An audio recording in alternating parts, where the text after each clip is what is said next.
नमस्कार जय जगन्नाथ। आज मु ये रेसिपीटा ट्राए करी से गोटे केजी माछ आनी तादेह हलदी लुण गोलैकी देख मु असली तेल यूज करुँची। फास्ट पैन रे तेल पकईली, तेल पकईला तेलटा टिके गरम करिया देबे कारण मु असली तेल ये यूज करे। मत माछ भजा सोरिष तेल भल लगे। जीरा टिके पकई तादेह पुणी गोटे गोटे करी माछ को पकईली। पकईला माछ को भलारे साइज कर एपाई पकाउची ताकू पलटेवाई भल हम। आपण मैंने ये पेन कड़े भी यूज करेंगे। मुझे यूज कली कि मत पेन टे माछ यूज कले वीडियोटा भल आसो आपण मानू टे माने भलारे मु देखे पारि से पेनटा यूज कली। आपण मैंने कड़े भी ट्राए करेंगे। ये माछटा पकई सारापर 2 ରୁ 3 मिनिट रखिए तार कलर धीरे धीरे चेंज हो चलो।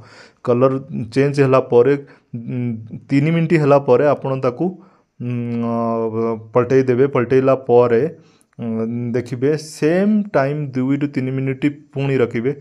देखिए आपणकर माछटा कलर अलग प्रकार लगुच माने कलर बहुत सुंदर देखा फ्राई होली।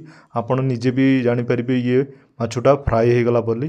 तो जितेबाला देखिए कलर तार टिके अलग कलर बाहर तो जानीपर कि माछटा फ्राई हो गला भल भाव से फ्राई होगापर आपड़ ये रेसिपीटा पक्का ट्राए करेंगे।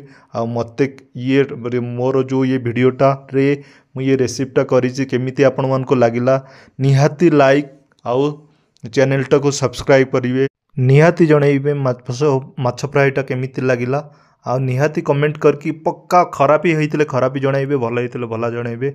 एथिरे किछि कहयार नाही, पक्का पक्का जनइबे।